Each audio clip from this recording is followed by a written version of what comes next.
bienvenue dans ma cuisine. Aujourd'hui, je suis ravie d'accueillir avec moi un cycliste, Clément Braz-Afonso, à l'occasion du passage du Tour de France près de chez nous. Alors Clément, ça fait un petit moment qu'on se connaît. Est-ce que tu peux te présenter un petit peu? Parce que moi, voilà, j'ai déjà toutes les infos, mais les gens qui nous regardent ne les ont pas. Bonjour à tous, moi c'est Clément, comme a dit Cécilia. J'ai 22 ans et je suis membre d'une équipe cycliste basée dans les Vosges, une division nationale 1, le team Wagner Cycling. Et je m'intéresse à l'alimentation depuis quelques années maintenant et c'est pourquoi je suis aujourd'hui avec Cécilia pour vous parler un petit peu de tout ça. Alors Clément, est-ce que tu peux me dire un petit peu justement qu'est-ce qui t'a amené à t'intéresser à l'alimentation saine? Ce qui m'a amené à m'intéresser à l'alimentation saine, c'est le rapport avec la pratique sportive de haut niveau, qui est très demandante pour le corps et tout ce que ça demande. Donc c'était pour encore avoir un gain marginal par rapport à la performance et m'améliorer encore pour aller chercher encore plus de résultats. Et aussi pour essayer de maltraiter le moins possible mon corps, parce que la pratique est tellement exigeante qu'il faut essayer d'être le mieux possible dans son corps pour qu'il nous aide le maximum quand on a envie d'appuyer le plus fort sur les pédales. Et justement, alors est-ce que tu peux me dire quelle est ta spécialité? Est-ce que tu es sprinter? Est-ce que tu es grimpeur? Mais je pense que ça peut se voir un petit peu. Je pense que je suis assez fin et assez petit. Et je suis plutôt un grimpeur dans le monde du cyclisme. Et en plus, en tant que grimpeur, je pense que c'est encore plus important de faire attention à son alimentation et son poids. Parce qu'on a des efforts parfois d'une heure dans les cols. Et le rapport poids-puissance dans ce genre d'effort est super important. Donc tout ce qu'on peut gratter, si on peut, déjà on essaye d'avoir des vélos le plus légers possible. Donc pour être en accord avec tout ça, en voulant le matériel le plus léger possible, on se doit d'avoir notre corps également à la limite de ce qu'on peut et le plus léger possible pour être au mieux possible. D'accord. Et quand on s'est rencontrés, est-ce que tu peux me dire ce qui t'a intéressé dans ma manière de travailler et l'approche que j'ai par rapport à l'alimentation? Mais déjà, pour revenir un peu à notre rencontre, je pense que c'est arrivé un peu comme ça, finalement. C'est au hasard d'une rencontre dans un précédent club de vélo. On s'était rencontrés lors d'un stage en février. Et en fait, la mayonnaise, entre guillemets, elle a pris tout de suite. Et j'ai découvert cette partie de pas de la vie, mais cette partie qui pouvait être importante pour le cyclisme. Et j'ai tout de suite adhéré à la pratique de Cécilia. Ça a tout de suite fusionné. Durant ce stage, on a passé énormément de temps ensemble. Ça a duré une semaine, mais on a passé énormément de temps ensemble. Puis on s'est revus. Et c'est comme ça que je me suis intéressé à l'alimentation pour tout ça. Précisément, est-ce que tu peux me dire quels sont les points stratégiques qui t'ont vraiment aidé? Mais alors donc les points stratégiques déjà, Cécilia elle adopte une approche globale sur l'alimentation. Donc il y a la partie alimentation, mais elle ne s'intéresse pas seulement à l'alimentation, parce que l'alimentation, on le sait, c'est quelque chose de très complexe.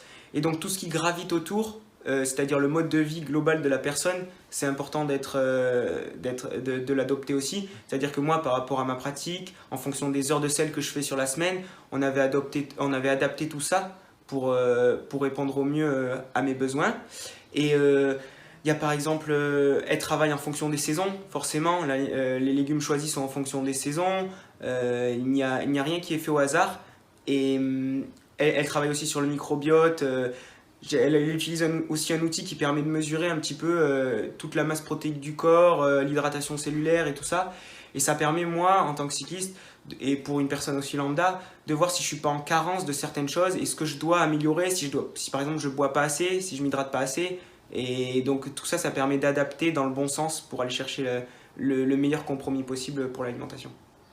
Et donc justement par rapport à l'analyse de ta composition corporelle, est-ce que lorsqu'on a fait des mesures, lorsque tu nous as rendu visite, est-ce qu'il y a des conseils que tu as mis en application qui ont été bénéfiques ensuite dans ta pratique? Tout à fait, beaucoup de conseils mis en application, mais je vais en citer un en particulier. C'était tout simplement aussi le fait de s'alimenter suffisamment par rapport à ma pratique.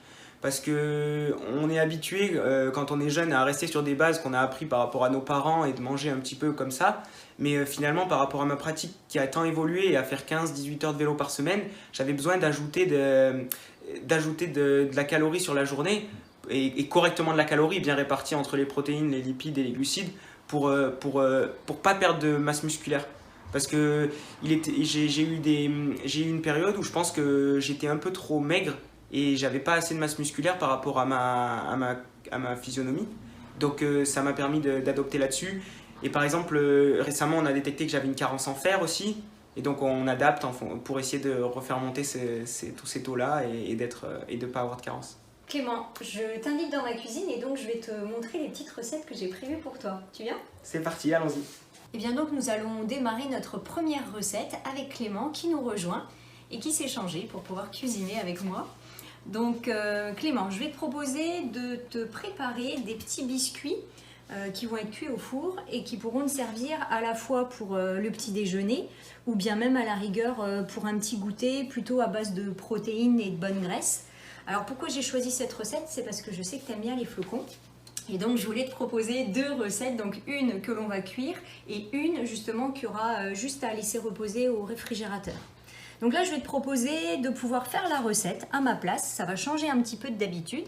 Alors tu vois en plus là j'ai une petite protection, un petit ciré, j'en ai parlé la dernière fois dans ma précédente émission. Et justement vu qu'on est en train de parler du Tour de France, j'en ai un avec des vélos, donc il est assez sympa. En effet, Cécilia me connaît super bien, c'est vrai que j'adore les flocons. Et le petit-déj aussi, c'est un repas hyper important pour moi de la journée avant d'aller m'entraîner. Donc c'est top de faire des petites recettes pour le petit-déj.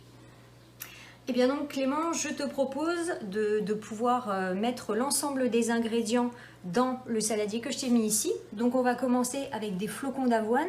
Alors ceux-là, je les ai choisis sans gluten parce qu'effectivement, il existe deux versions. Les flocons d'avoine classiques et la version sans gluten. Alors comme vous le savez, à présent vous me connaissez, je suis hypersensible au gluten et donc ça permet aussi de pouvoir vous donner l'information pour les personnes qui sont comme moi, qui ont des problèmes de digestion avec cette céréale. Et si tu ne la connaissais pas, ça te permet de la faire découvrir. Alors moi je suis pas hypersensible au gluten, mais pour en avoir déjà parlé avec Cécilia, c'est sûr que d'enlever le gluten de mon alimentation serait peut-être un plus. Cependant, en tant que sportif appartenant à une équipe, et étant beaucoup en déplacement, ça a été quelque chose qui a été un petit peu rejeté parce que ça serait contraindre mon corps le reste du temps et me laisser trop de contraintes par rapport à la vie avec l'équipe, de dire tout le temps moi je suis intolérant, enfin moi je veux pas manger de gluten donc il faut manger autre chose. Et donc ça a été quelque chose qui a été rejeté, mais peut-être dans le futur je passerai sans gluten. Alors après, le sans gluten, pour vous préciser un peu, c'est pas quelque chose qu'il faut forcément supprimer de votre alimentation.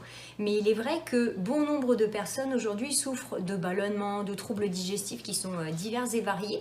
Et en modifiant un petit peu la fréquence de consommation du gluten, en tout cas des aliments qui contiennent du gluten, on peut constater une amélioration de ces symptômes. Donc c'est vrai que dans le cas de Clément, lorsqu'on est en société très régulièrement, qu'on est aussi amené à manger au restaurant et en dehors de chez soi, c'est pas toujours facile de pouvoir l'éviter parce qu'en plus il se cache dans de nombreux aliments. Mais par contre, quand on est à la maison, eh bien, on peut justement faire en sorte de le réduire et de voir justement si on a un meilleur confort digestif. Donc, le premier ingrédient de nos petits biscuits, ça va être donc des flocons d'avoine. Ensuite, tu as de la poudre d'amande, donc tu vas pouvoir verser l'intégralité du verre à l'intérieur. Alors, au niveau des quantités, alors Clément, je ne sais pas si tu connais ces petites cups. Alors, j'en avais déjà entendu parler, mais c'est vrai que je n'ai jamais utilisé ces cups. Alors, c'est assez pratique lorsqu'on n'a pas de balance culinaire pour justement faire des mesures assez précises, entre guillemets, c'est-à-dire une cup, tu la remplis jusqu'à ras-bord. Et donc, ça te permet justement d'avoir des mesures un petit peu équivalentes. Et là, dans cette recette-là, tous les ingrédients, la majorité des ingrédients que tu vas mettre, c'est un quart de cup, sachant qu'une cup complète, elle va faire 250 ml. Alors, vous trouvez ces ustensiles aujourd'hui un petit peu partout dans les magasins. Mais si vous avez une balance culinaire, je vais vous noter bien sûr les quantités pour que vous puissiez peser. Donc aujourd'hui, moi je les ai répartis dans des petits verres, comme ça c'est bien plus pratique et surtout plus rapide à mettre dans notre saladier. Donc la poudre d'amande dans ces petits gâteaux, ça va nous permettre d'apporter des protéines d'origine végétale et des bonnes graisses qui vont être protectrices de notre cerveau et de notre cœur des maladies cardiovasculaires. Ensuite, on va mettre des petites graines de courge, donc tu peux les verser. Et les graines de courge contiennent des oméga 6 et des oméga 9. Donc ce sont des acides gras polyinsaturés. Alors c'est un petit peu barbare comme nom, mais ce sont des graisses qui sont intéressantes pour notre santé. Et les oméga 9 ont justement un rôle dans la réduction, mais surtout la circulation du mauvais cholestérol vers l'extérieur de l'organisme et ça permet aussi de prévenir les risques de diabète de type 2. Alors forcément, toi, tu n'as pas de problème de santé et tant mieux pour toi. Mais pour les personnes qui ont peut-être éventuellement du diabète ou même qui sont proches du diabète, parce que parfois quand vous faites votre prise de sang, votre médecin vous alerte et vous dit attention au niveau du sucre, eh bien il va falloir faire attention. Et les graines de courge, mais finalement toutes les graines, et toutes les noix oléagineuses contiennent d'ailleurs beaucoup de fibres qui ont aussi un rôle de pouvoir faire partir le cholestérol et surtout de capter le sucre pour pouvoir l'éliminer de l'organisme. Et si je peux rajouter quelque chose, ces graines pour moi sont très intéressantes parce que comme les graines de tournesol, les graines de courge et aussi toutes les huiles végétales dont on dispose, on peut avoir suffisamment des oméga 3, des oméga 6, des oméga 9 qui nous évitent de nous complémenter, parce qu'on sait que dans la société aujourd'hui, on peut se complémenter avec énormément de gélules et tout cela, mais on peut aussi le trouver dans l'alimentation tout simplement. Et c'est ce que je recherche avec Cécilia, et ce que j'aime dans son approche, c'est qu'on essaye de trouver tout ce dont le corps a besoin dans l'alimentation et de prendre le moins de complémentation possible, à part quand on est en carence forcément, parce que le sport que je fais me demande énormément d'efforts, et on a vu, comme le fer et tout ça, que même avec une alimentation, on n'arrive pas forcément à avoir un taux de fer assez haut. Mais pour tout le reste, on essaye au maximum d'utiliser l'alimentation pour tout ça. Ok, donc c'est parfait. Alors ensuite, tu vas pouvoir mettre des amandes effilées. Donc ça, de nouveau, ça va nous apporter des protéines végétales qui vont être rassasiantes. De nouveau, des fibres. Ensuite, tu vas pouvoir mettre... Alors là, j'ai choisi des graines de sésame noires, mais il en existe d'autres couleurs, hein, des blondes également. Donc là, tu peux les verser aussi. Donc toutes ces petites graines vont nous apporter à chaque fois des protéines et des graisses, donc des oméga 3, 6 ou 9, pour justement huiler toute la tuyauterie, donc à la fois au niveau de notre cerveau mais aussi de notre cœur. Ensuite, tu vas pouvoir ajouter des graines de chia. Alors les graines de chia sont intéressantes parce qu'elles contiennent des oméga 3, donc là ce sont les seules graines qui vont nous apporter une belle quantité d'oméga 3 dans nos petits biscuits. Alors de préférence, mais je ne l'ai pas fait pour cette préparation, vous allez comprendre pourquoi. Normalement, il faut les moudre, les graines de chia, pour que vous puissiez absorber correctement les oméga 3 et le calcium végétal qui est à l'intérieur. Là, je ne l'ai pas fait tout simplement parce qu'on va mettre un liquide dans notre préparation pour que les graines de chia puissent s'amalgamer et donc nous aider à former nos petits gâteaux, puisque comme vous pouvez le voir, dans les ingrédients que j'ai ici, il ne va pas y avoir de liquide à part mes deux éléments sucrants. Donc je vais avoir besoin finalement d'un agglomérant, voilà, pour que vous puissiez comprendre un petit peu. Et en plus, la quantité d'œufs est relativement faible puisque pour toute cette préparation-là, on aura seulement un œuf. Pour apporter de nouveau des fibres dans nos petits biscuits, j'ai choisi de mettre des raisins secs. Alors en plus, tu sais, je pense Clément, que les raisins secs font partie des aliments les plus alcalinisants pour notre corps. Donc c'est la raison pour laquelle je les ai choisis, puis ça va nous apporter une petite note sucrée. Ensuite, on va mettre, donc ça c'est juste pour le plaisir, des pépites de chocolat noir. Donc là, tu peux les verser. Alors dans notre recette, on peut d'ailleurs en mettre autant qu'on veut. Alors là, j'ai quand même été assez raisonnable et donc j'ai mis l'équivalent de ma petite cup, donc ça fait à peu près 25 grammes. Ensuite, on va ajouter un petit peu d'épices. Donc là, j'ai choisi la cannelle, mais on pourrait mettre également toutes les épices à pain d'épices pour pouvoir donner du goût à nos petits gâteaux. Ensuite, on va mettre un sucrant. Alors, on va choisir cette cup ici et on va faire un petit mix de sucre. Donc, on va mettre à la fois du sirop d'érable et du sirop d'agave. Et je remplis la cup jusqu'en haut. Alors oui, tu vas mettre moitié de sirop d'érable. Donc le sirop d'érable apporte un petit peu des notes réconfortantes. Et au niveau de la quantité de sucre qu'il y a à l'intérieur, il faut que vous fassiez attention quand vous lisez la liste des ingrédients derrière, puisqu'en fonction de votre sirop d'érable et surtout de la couleur, vous allez avoir plus ou moins de sucre. Et donc, plus le sirop va être foncé, mais ça c'est pas obligatoire, mais en tout cas plus il est foncé, plus il va être concentré en sucre. Cependant, celui-ci, vous voyez quand même qu'il est assez foncé. Et finalement, il ne contient que 69% de sucre, 69 grammes pour 100 grammes. Et vous pouvez avoir des sirops d'érable qui vont jusqu'à plus de 90 grammes de sucre pour 100 grammes de produit. Donc soyez vigilants. Et choisissez plutôt voilà, une quantité de sucre qui se rapproche des 70% pour que vous ayez un impact sur votre glycémie qui soit moins important. Et ensuite, pourquoi j'ai choisi du sirop d'agave? Tout simplement parce que le sirop d'agave a un index glycémique, donc un pouvoir d'augmenter la glycémie qui est bien plus faible que le sirop d'érable.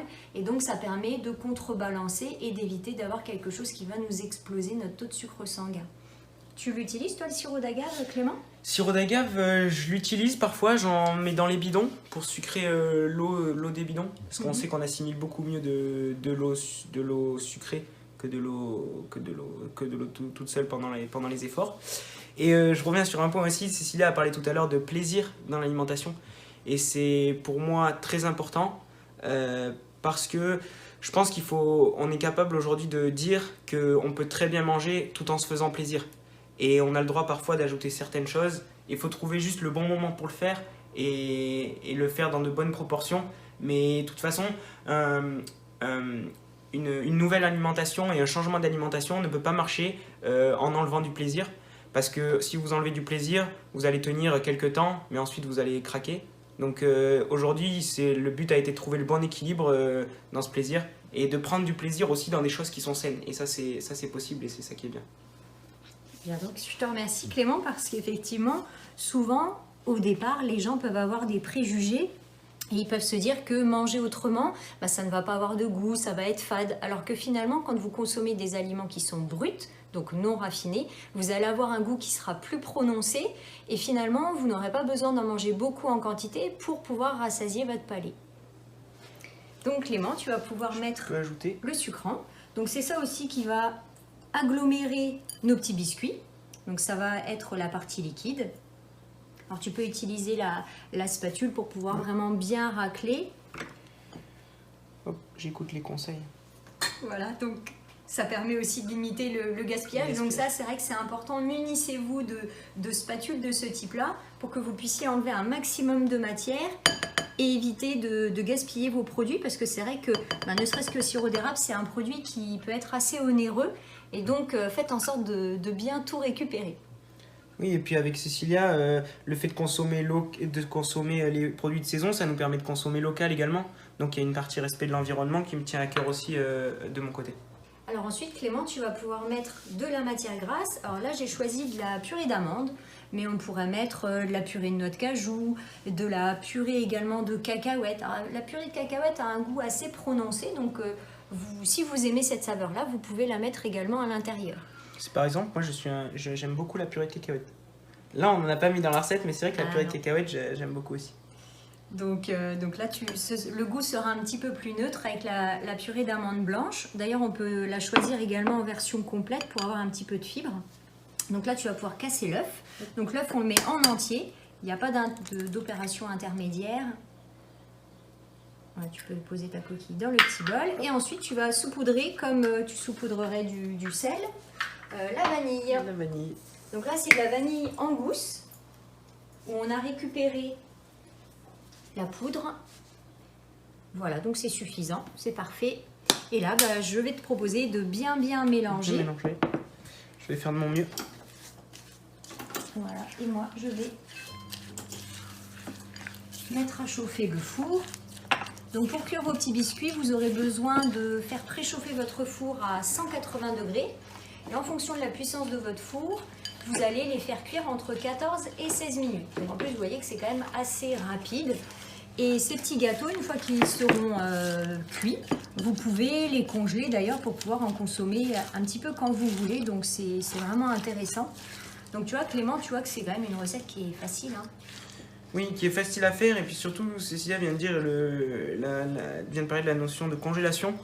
Et pour moi, c'est aussi très intéressant parce que je suis étudiant à côté de ma pratique, en plus du sport et tout ça, mon temps est assez limité. Et donc le fait de pouvoir faire des préparations en quantité et de pouvoir les congeler et par exemple les sortir du congèle et en plus avec la chaleur qui fait l'été, on le met dans la poche avec un bout de papier alu et ça va décongeler tout seul pendant qu'on roule. Donc c'est top et ça me permet de gagner du temps. Voilà, donc justement je m'étais dit que cette petite recette pourrait te plaire. Et en plus vu qu'ils sont très bons, donc je vais faire une pierre multicoups, donc ce sera très bien. Alors Clément, donc tu as parfaitement réussi le premier biscuit. Donc Pour pouvoir les réaliser avec une forme régulière, je vous invite à utiliser des petits emporte-pièces comme ceci. Alors si vous n'en avez pas, vous prenez 2 grosses cuillères et donc vous faites en sorte de pouvoir réaliser une jolie forme arrondie. Donc les gâteaux vont être assez épais et donc Clément va nous montrer la quantité que vous allez mettre au milieu de votre emporte-pièce et ensuite vous tassez. Oh, vous tassez un petit peu comme ça. Et on enlève délicatement l'emporte-pièce et on continue. Donc vous voyez, en plus c'est simple et c'est d'ailleurs une préparation que vous pourriez faire avec les enfants, donc profitez-en. C'est parti, on met le petit biscuit dans le four et moi je programme pour 14 minutes. Donc en fonction de la puissance de votre four, vous pouvez mettre entre 14 et 16 minutes. Donc vous pouvez déjà programmer 14 et ensuite une fois que le temps est écoulé, vous pouvez vérifier si c'est cuit, sinon vous relancez de 2 minutes. Donc pendant la cuisson de nos biscuits, Clément, je vais te faire encore un petit peu travailler si tu es d'accord. Il n'y a pas de problème, c'est toujours un plaisir quand il faut manger. Donc là, je vais te proposer une deuxième recette, de nouveau à base de flocons, mais là, qui est vraiment spécifique pour le petit déjeuner parce que je sais que tu fais tes petits mélanges. Et là, je vais te proposer une préparation qui va être assez sympa puisqu'il y a de la purée de cacahuètes à l'intérieur, des pépites de chocolat et je pense que tu vas te régaler. Je pense aussi. Donc, je t'ai déjà mis les flocons dans un saladier. Tu vas pouvoir ajouter de nouveau des petites graines de chia. Alors, les graines de chia vont justement pouvoir nous figer la préparation puisque là, on va cette fois-ci mettre un liquide à l'intérieur. Donc, j'ai choisi une petite crème végétale, mais on peut mettre aussi un lait végétal. Ensuite, tu vas mettre des pépites de chocolat. Donc là, tu peux mettre l'intégralité du bocal. Ça correspond à 3 cuillères à soupe. Alors là, j'ai fait un petit mix pépites de chocolat et pistoles de chocolat qui sont un petit peu plus gros. Et donc, comme ça va bien croquer sous la dent, donc ce sera bien gourmand. Ensuite, tu vas mettre la purée de cacahuètes. Alors là, tu vas mettre 2 cuillères à soupe de purée. C'est ça aussi qui va vraiment apporter le bon goût de notre préparation. Et finalement, donc cette recette, elle se nomme l'avoine du lendemain. C'est une préparation que tu vas pouvoir confectionner la veille au soir et laisser toute la nuit au réfrigérateur pour que ce soit figé. Si tu es pressé et que tu as envie par exemple de te le faire sous forme de goûter quand tu rentres, eh bien tu peux le manger aussitôt. C'est juste que finalement ce sera un petit peu moins amalgamé que si tu laisses reposer toute la nuit. Donc, tu vas mettre un sucrant. Là, ce sera 1 cuillère à soupe et demie de sirop d'érable. Donc, on reste sur notre petite note réconfortante. Et la recette, les quantités que vous aurez seront doublées. Donc là, j'ai fait pour la moitié, puisque sinon, Clément va devoir en manger beaucoup. Donc là, tu peux poser ta cuillère dans le saladier. Tu vas saupoudrer de vanille, comme tu mettrais du sel ou du poivre. Voilà, c'est suffisant. Et ensuite, donc on va mettre un liquide. Alors là, j'ai choisi de la crème de millet. Finalement, c'est une petite crème végétale qui est plutôt sympa puisque de nouveau, elle va nous apporter des protéines. Et en plus, elle est un petit peu épaisse, donc ça va vraiment nous faire une consistance assez soyeuse de notre préparation. Et là, tu peux mettre la briquette complète.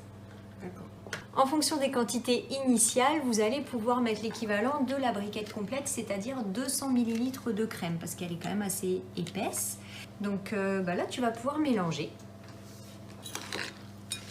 Et ensuite, donc, soit on peut mettre directement dans une coupelle, ou soit tu peux laisser dans le saladier comme ça plusieurs heures. Donc il faut laisser au minimum 2 heures pour que ça puisse se figer et que les petites graines de chia justement puissent former un gel. Et donc à vous de voir au niveau de la présentation ce que vous préférez. Donc aujourd'hui, c'est vrai qu'il y a beaucoup de bocaux ou de boîtes, les bento justement pour emporter au travail, à l'école. Et c'est vrai que c'est bien pratique. Si vous préparez tout ça le soir, et bien moi le matin, hop, vous avez juste à prendre et à partir. Donc c'est quand même assez pratique.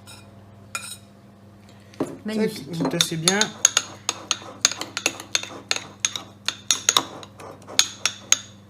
Parfait. Bon bah là avec ça normalement tu seras en mesure de pouvoir être performant toute la matinée. Oui, et surtout de ne pas être en fringale. Ça devrait aller. Petite question pour Cécilia, combien de temps peut-on garder le bocal une fois qu'on l'a mis au frigo? Alors moi c'est pas trop un problème pour moi parce que je vais avoir tendance à le manger, je vous garantis que tout sera mangé dès le lendemain matin, mais pour des gens qui mangent un petit peu moins, combien de temps on peut garder au frigo? Bien, dans l'idéal, il vaut mieux que ce soit sous 2-3 jours parce qu'au bout d'un moment, votre préparation va coller et finalement, même vous n'aurez plus envie de la consommer. Donc voilà, faites en sorte de ne pas dépasser 3 jours. On va poursuivre avec notre troisième recette. Alors, je sais que en théorie, une fois qu'on a fini un entraînement intense ou même une course, la première demi-heure après l'activité physique, c'est la porte ouverte entre guillemets pour pouvoir recharger les glucides. C'est bien ça, Clément? Oui, tout à fait. Bon, alors, quand on dit porte ouverte, Entre guillemets, on se va manger 3 hamburgers dans les 30 minutes qui suivent l'effort, mais en effet, oui, il faut essayer de recharger correctement avec les glucides à la suite de l'effort. Et donc justement, je me suis dit que j'allais te proposer de pouvoir apporter des sucres qui sont assimilés rapidement. Ah, le four nous appelle. Hop, et on va vérifier justement si nos petits gâteaux sont cuits. Donc c'est plutôt pas mal. Donc on va pouvoir les arrêter et on fera la dégustation juste après. Alors comme je disais, j'ai choisi donc de pouvoir te proposer des fruits qui vont apporter du sucre très rapidement et les fruits secs sont vraiment très intéressants pour ça. Donc là j'ai choisi les dattes et ici j'ai préparé donc des petites boules d'énergie qui sont faites à base d'abricots secs. Comme ça tu auras finalement les deux versions.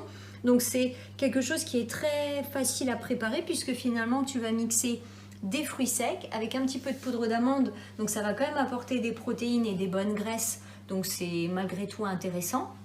Et on va mettre un petit peu de liquide pour qu'on puisse justement façonner nos boules et ensuite on va les rouler dans de la noix de coco. Donc ça c'est aussi pour éviter que ça colle entre vos doigts lorsque vous allez les prendre.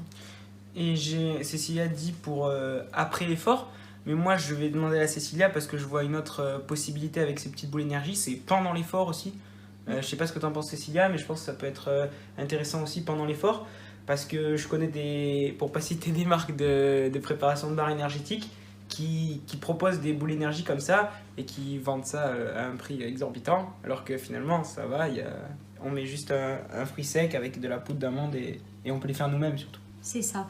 Alors c'est vrai que pendant l'effort, là il faut vraiment normalement avoir que du sucre, hein, si tu peux me confirmer. De préférence, pas trop de protéines et de graisse parce que sinon on est quand même en période de digestion et ça te fait consommer de l'énergie inutilement. Ouais, mais je pense que c'est intéressant aussi sur des sorties peut-être un peu plus longues, Ah oui. où on est en endurance, où on brûle plus de la calorie plutôt qu'on va taper dans les glucides, que des glucides directement. Je pense que ça peut être intéressant de prendre ce genre d'apport aussi. Bon, bah donc ce sera l'association idéale. Donc c'est vrai qu'en plus, hein, on voit bien que ça ne colle pas entre les doigts. Et alors, ce que j'ai fait aussi et qui peut être utile pour toi, c'est que tu en fabriques en grande quantité et tu les mets au congélateur, puisque là, je les ai mises au congélateur. Et tu vois que finalement, en 1 heure de temps, c'est déjà consommable. Donc c'est quand même assez pratique. Et puis après, comme elle a dit Cécilia, je pense que faut savoir ce que vous êtes capable d'assimiler pendant votre pratique sportive, ce que vous digérez bien, ce que vous digérez pas bien. Et de toute façon, établir un fonctionnement alimentaire, c'est au cas par cas. Moi, je sais que je suis quelqu'un qui digère à peu près tout sur le vélo. Donc, il n'y a pas de problème de ce côté-là. Je sais qu'il y a des gens qui, s'ils mangent également que du sucre, ils ont l'estomac en vrac. Donc, ils essayent de manger un peu de salé sur le vélo. Donc, c'est vraiment propre à chacun et il faut trouver son équilibre soi-même. Et bien donc nous avons terminé nos fameux biscuits. Alors là ils ne sont pas tout à fait refroidis, mais en tout cas vous allez pouvoir passer ensuite une spatule pour pouvoir récupérer donc vos biscuits. Alors vous voyez qu'ils sont quand même en plus bien gros. On a donc nos petites boules d'énergie à base d'abricots et à base de dattes et enfin notre avoine du lendemain. Alors Clément, est-ce que ces recettes t'ont plu et surtout est-ce que ça te tente de pouvoir les refaire à la maison? Toujours convaincu par les recettes. Maintenant, il faut toujours trouver le petit temps pour les faire. Là, ça tombe bien, je suis bientôt en vacances avec l'école, donc je vais avoir le temps de faire ces petites recettes. Même si ça prend pas beaucoup de temps, des fois sur une journée, quand on a les cours, le vélo et tout ça, c'est un peu dur de faire beaucoup de préparation, mais là, c'est vrai qu'avec l'été, je vais avoir le temps de le faire, donc c'est super intéressant. Eh bien, en tout cas, Clément, je te remercie beaucoup de nous avoir rendu visite, d'avoir participé à cette émission. Et je te souhaite bon courage pour atteindre ton objectif et être professionnel. Je croise les doigts pour toi. Mais merci beaucoup Cécilia, et puis de toute façon on va continuer à discuter ensemble et je vais continuer à prendre tes conseils très intéressants. Merci beaucoup. Et donc, je vous dis à bientôt.